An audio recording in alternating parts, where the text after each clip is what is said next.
You wrote another book entitled Loving Someone with Bipolar. And I know that you have bipolar disorder, but I'm going to be an advocate for a minute for the parents and the husbands and the wives and the family members and the friends. Because at HealthyPlace.com, we get a lot of emails from people, and you come to understand that they too go through a lot of pain and anger and frustration and sadness. What do you say about that? Well, I'm in a unique experience because, as I keep mentioning, my ex, I lived with the person for 10 years, my partner, Ivan, who has bipolar 1. He was diagnosed before I was. I spent 10 years of living with the person with bipolar disorder. I watched him go into the hospital. I was the one who had to call the police to get him put in the hospital. I'm the one who took him home when he was psychotic. I'm the one who was there for him the year it took for him to recover. And I was there all the years where the depression was there. But he has a very full and amazing life, but it's an illness. So I come from both sides.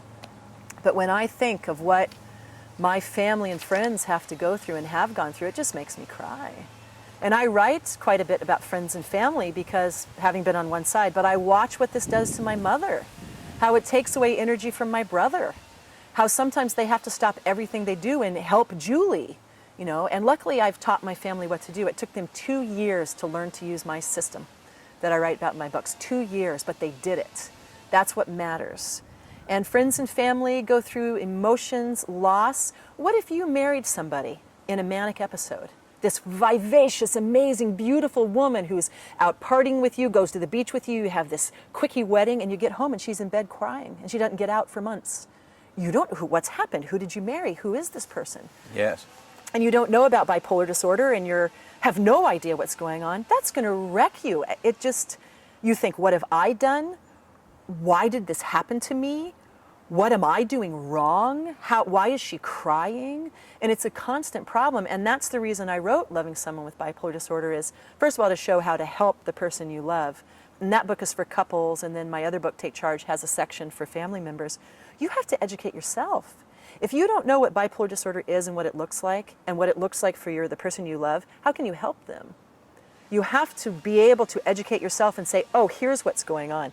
It doesn't necessarily make it easy to live with the person.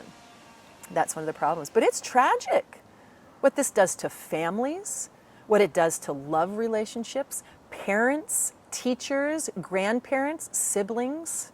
It's tragic. And the only way to make it not tragic is to manage the illness before the symptoms go too far. And you can do that, especially by medications.